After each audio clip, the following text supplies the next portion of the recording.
¿Qué tal? Un saludo a todos. Estoy muy contento de saludarlos en este ya el último episodio de la serie Dostoyevsky y el problema del mal en los hermanos Karamazov. A diferencia de los capítulos anteriores, este no lo comenzaré repasando lo que fue el capítulo anterior, sino que me reservaré para el final hacer un breve recuento de lo que ha sido toda esta serie. En esta oportunidad nos limitaremos solamente a definir lo que para Dostoyevsky sería una solución ya espiritual al problema del mal y no secular como las dos anteriores soluciones que presentamos. Y esta sería propiamente la solución, la verdadera solución que Dostoyevsky nos daría al problema del mal. Lo que Dostoyevsky pensaría es la única y verdadera efectiva solución al problema del mal, según la opinión de su estudioso ruso que comentábamos antes, Mikhail Dunaev. Dostoyevsky no nos presenta esta solución espiritual mediante un tratado filosófico, ni siquiera a través de un discurso de sus comúnmente grandilocuentes personajes. No, Dostoyevsky presenta esta solución espiritual a través de un personaje. Es decir, la respuesta de Dostoyevsky es personal, es encarnada por una existencia, por una persona, que en este caso es uno de sus personajes.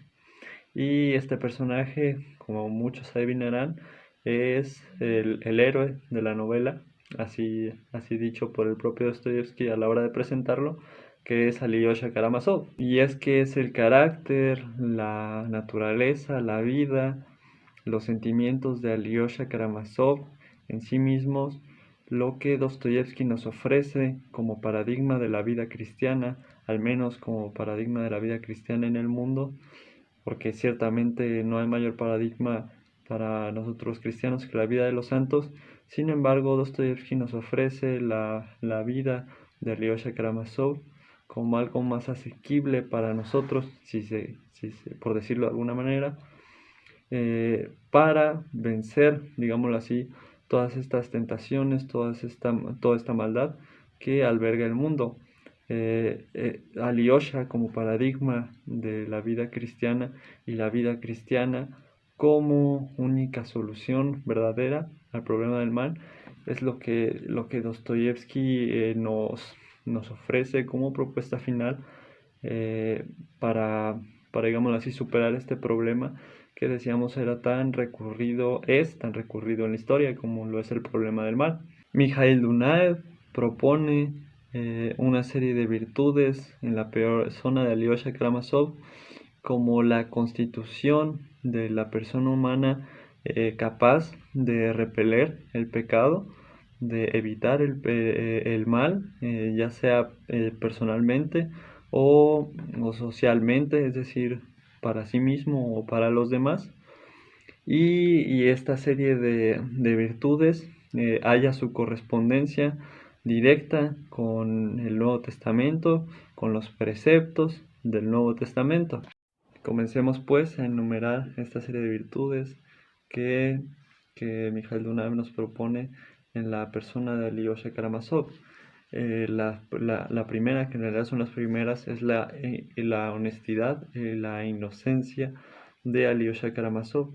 Para esto y para casi todas las virtudes que diremos, nos transportaremos al capítulo El tercer hijo, Alyosha, que está en las primeras páginas del libro. En esta oportunidad nos toca hablar de cuando se está diciendo que Alyosha pasó su infancia en la casa de otras personas, no en la casa paterna. Nos dice en esta pequeña descripción del personaje: Alyosha había entrado en aquella casa en una edad muy temprana, cuando es imposible esperar de un niño astucia calculada, malicia o arte de adular y gustar, habilidad para hacerse querer. De modo que aquel don de ganarse las simpatías de la gente lo llevaba en sí mismo, formaba parte, por así decirlo, de su propia naturaleza, era espontáneo y sin artificio. Aquí nos dice que no solamente en su infancia era era así, sino que lo siguió siendo. Una persona sin artificio, es una persona inocente, es una persona a la misma vez honesta. Aquí tenemos la primera característica de Alyosha. Y les recuerdo, haya correspondencia con los versículos que pondré aquí abajo en el video, y así seguiremos una tras otra. Siguiendo con la infancia de Alyosha Karamazov, nos toca hablar en esta parte de otra virtud que se ve en su persona, como lo es la castidad. Nos dice este fragmento del libro que delata la castidad en el personaje. Había en su carácter tan solo un rasgo que, en todas las clases del colegio, desde la inferior hasta la superior, provocó en sus camaradas un deseo constante de burlarse de él, pero no con broma venenosa, sino simplemente porque ello les divertía. Ese rasgo era el de un pudor y una castidad salvajes, feroces. Alyosha no podía oír ciertas palabras y ciertas conversaciones acerca de las mujeres. No solamente se trata de esta pequeña cita, sino que también vemos este rasgo, por ejemplo, cuando visita a Grushenka, ¿no? Y Grushenka en su coquetería, pues le pone el rostro como la grana, porque Alyosha era bastante casto, en ese sentido. No por nada decide en un primer momento tomar la vida de novicio. Otra virtud de la vida cristiana que se delata en Alyosha es su capacidad de no ser juez de los demás, de no juzgar a los demás, aun cuando, digamos así, la situación podría parecer apta para, como lo era la vida disoluta de su padre. Aquí tenemos en el mismo capítulo palabras acerca de esto. Algo había en Alyosha que decía y hacía sentir, y así fue luego durante toda su vida, que él no quería ser juez de los demás, que no quería encargarse de condenar a nadie y que no lo haría por nada del mundo. Parecía incluso que lo admitía todo sin reprobar nada, si bien a menudo se entristecía muy amargamente. Más aún, en este sentido, llegó hasta el punto de que ya en su más temprana juventud nadie podía sorprenderle ni asustarle. Aparecido a los 20 años en casa de su padre, verdadero antro de sórdida depravación, Alyosha, casto y puro, se limitaba a alejarse en silencio cuando no podía soportar lo que sus ojos veían, pero sin el menor aire de desprecio o de reprobación para nadie. Posteriormente, su padre le decía que él se sentía más a gusto con él, porque a diferencia de Iván, él no lo juzgaba, y por eso, digámoslo así, no tenía ningún miedo y lo quería Alyosha mucho, porque pese a ver su vida disoluta, no lo reprobaba ni lo juzgaba. Otro rasgo de la vida cristiana pues es por supuesto el amor por los demás, sin hacer ningún tipo de distinción entre las personas, y este es un rasgo que también podemos evidenciar en la naturaleza de Alyosha Karamazov. Dice, en su infancia y juventud fue poco expansivo y hasta poco hablador, pero no por recelo de timidez o sombrío retraimiento, sino más bien al contrario, por otra cosa, por una preocupación en cierto modo interior, estrictamente personal, que no concernía a los demás, pero de tanta importancia para él que al parecer le llevaba a olvidarse de los otros. Sin embargo, amaba al prójimo. Diríase que vivía toda su vida creyendo por completo en los hombres, sin que nadie le tuviera nunca, ni por un bendito, ni por un ingenuo. Sería redundante realmente poner uno o dos ejemplos de cómo Alyosha expresa su amor por las otras personas, cuando realmente lo hace a lo largo de toda la novela, no solo por sus hermanos, sino por sus compañeros en el eremitorio, por los otros monjes, los sacerdotes, inclusive por extraños y hasta por enemigos. como en un primer punto lo puedo suponer Grushenka o, o inclusive su hermano Iván, que tenía una cosmovisión hostil a la suya y sin embargo él amó a su hermano Iván pese a todas estas diatribas que lanzaba contra la fe de su hermano, inclusive los ataques que él hacía contra la genuina fe de Alyosha Karamazov. Ahora hablando Piotr Musov sobre lo que fue el sostenimiento de Alyosha Karamazov en su infancia, nos se hace evidente otro rasgo de su carácter, que por supuesto tiene su correspondencia con el Evangelio, como decíamos, que es su falta de avaricia y su rechazo de los bienes materiales, rechazo en el sentido de que no los necesita, no los codicia en cierto sentido. Aquí nos dice sobre Dostoyevsky. Era también un rasgo suyo, hasta muy característico, el de no preocuparse nunca por saber a cuenta de qué recursos vivía. En este sentido, era el polo opuesto de su hermano mayor Iván Feodorovich, quien pasó muchas estrecheces durante sus 2 primeros años de universidad, manteniéndose con su trabajo y quien, desde su infancia, había sentido amargamente que vivía del pan ajeno en casa de un bienhechor. Mas al parecer no había que juzgar muy severamente este extraño rasgo del carácter de Alexei, Alyosha, pues quienquiera que le conociese, por poco que fuera, al surgir esta cuestión, se convencía de que Alexei pertenecía, sin duda alguna, a esa clase de jóvenes que son como los benditos, y que si de pronto se le viniera a las manos, aunque fuera un gran capital, lo daría sin reparo alguno, tan pronto como se lo pidieran, con destino a una buena obra o sencillamente a un zorro listo, si éste lo solicitara.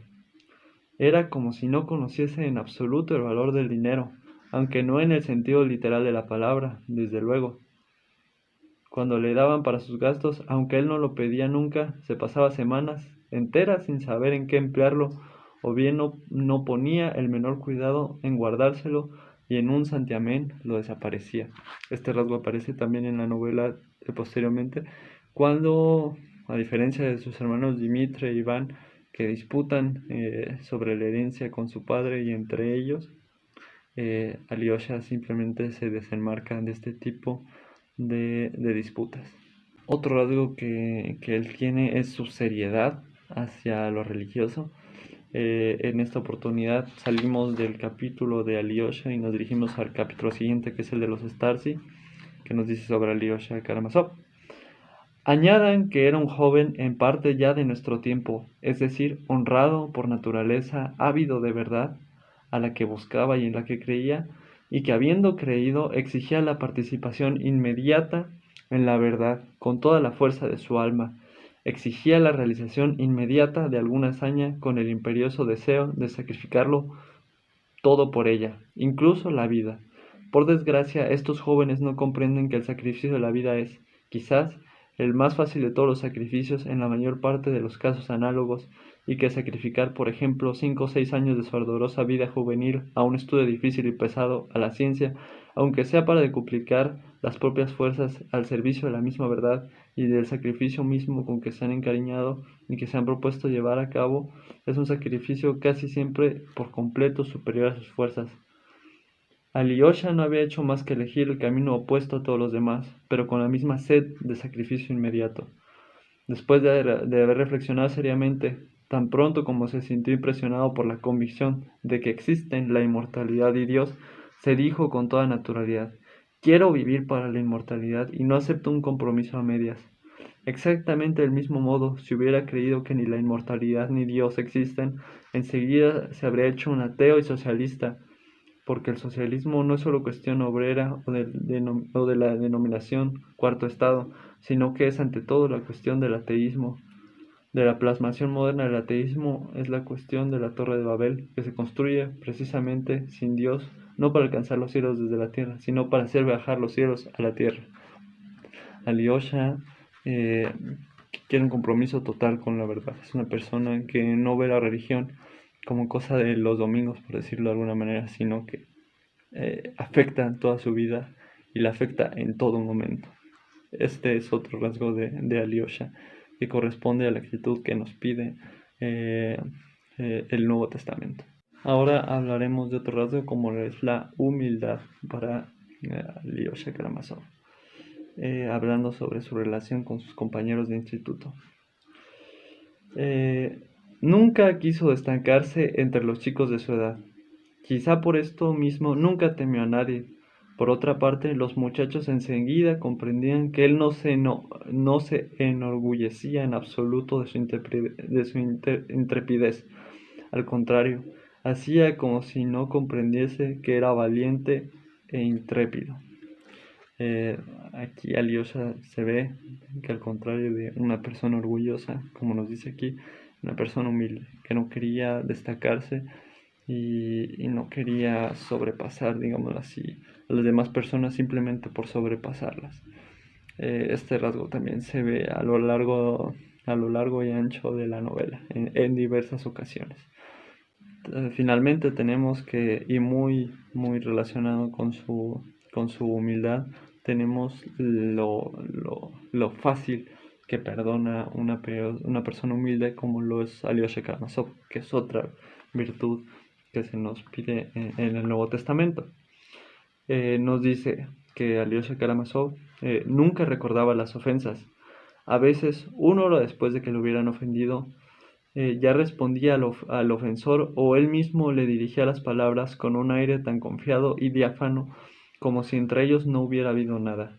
No es que con esto diera la impresión de haber olvidado casualmente la ofensa o de que la perdonaba adrede, sino que sencillamente no la consideraba ofensa, lo cual ya cautivaba y rendía sin reservas a los otros niños. Todavía hablando de la relación con sus compañeros de instituto. No solo se trata, y ya con esto acabamos con los hermanos Karamazov, todo fue citado ahí. No solo se trata de que Alyosha Karamazov es una persona que perdona fácilmente, sino que es difícil de ofender, otro rasgo de humildad.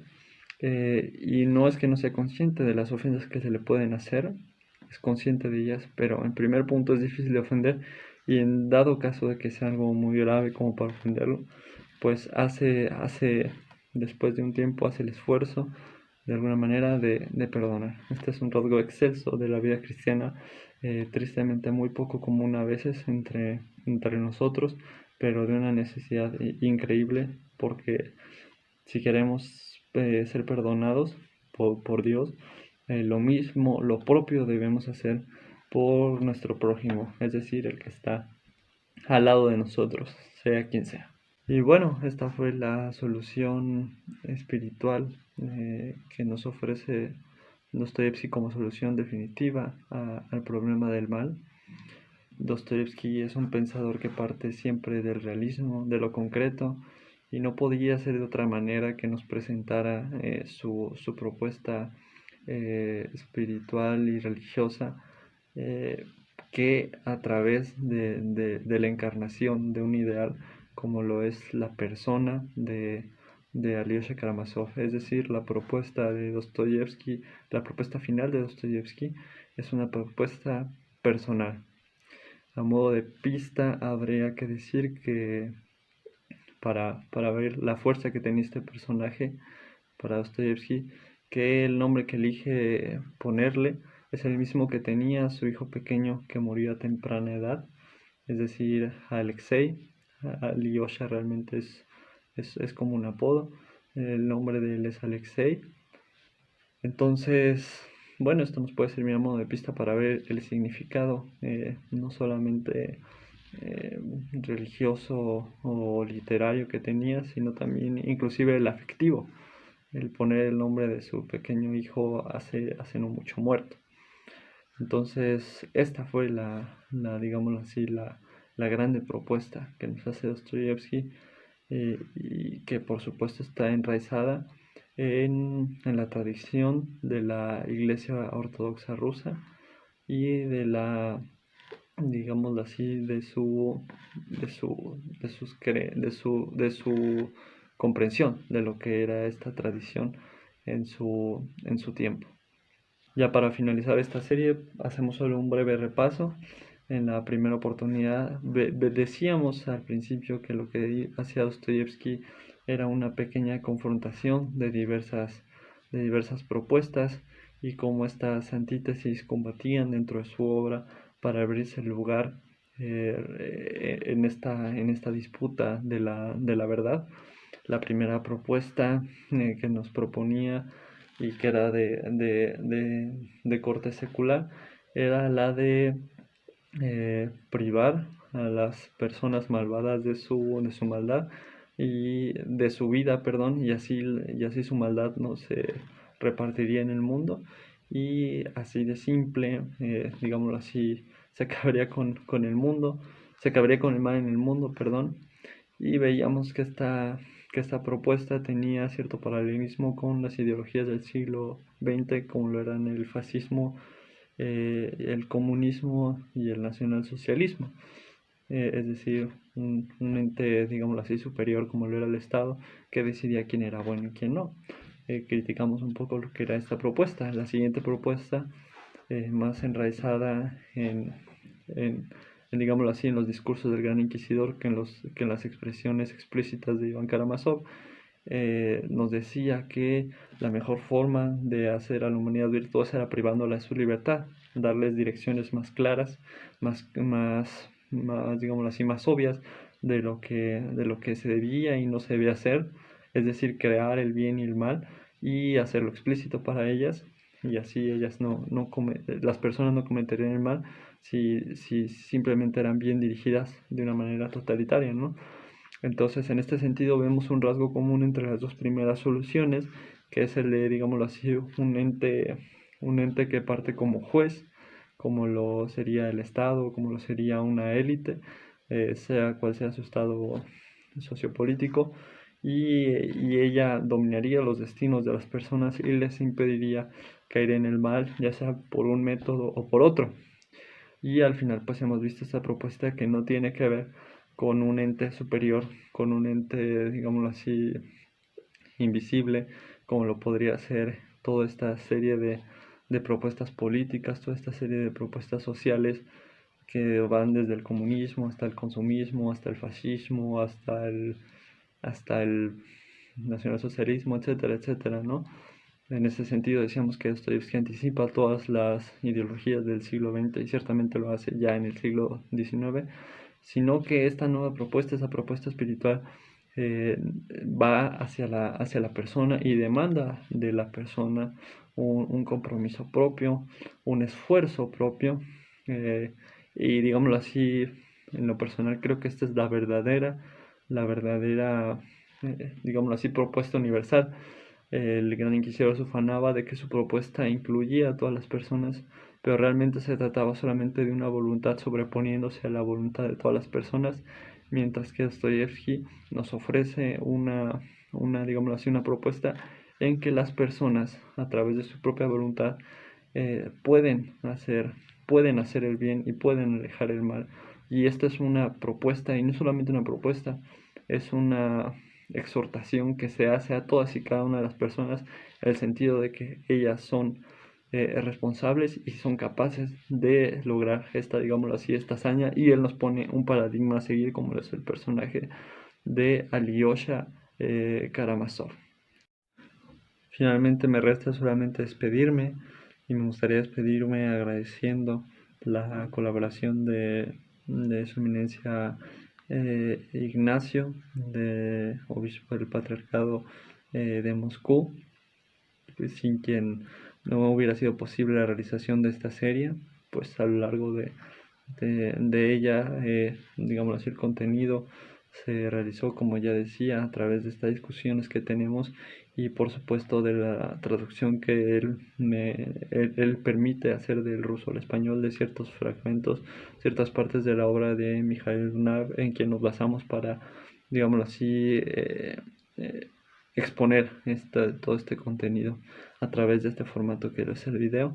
Y por supuesto agradezco a las personas que le han estado dando seguimiento a esta serie, espero les haya sido valiosa que mayor comprensión de la obra de Dostoyevsky, o al menos la comprensión que se le da en el país de Rusia, de los grandes estudiosos de Rusia, en este caso como lo es Mikhail Dunaev. Después tendremos una serie por el estilo con su eminencia Ignacio, pero esta vez hablaremos sobre otra obra también genial de Dostoyevsky, como lo es Crimen y Castigo. Pero bueno, eso ya es materia de otro video. Entonces, pues nada, me despido y les agradezco. Y pues hasta la próxima. Adiós.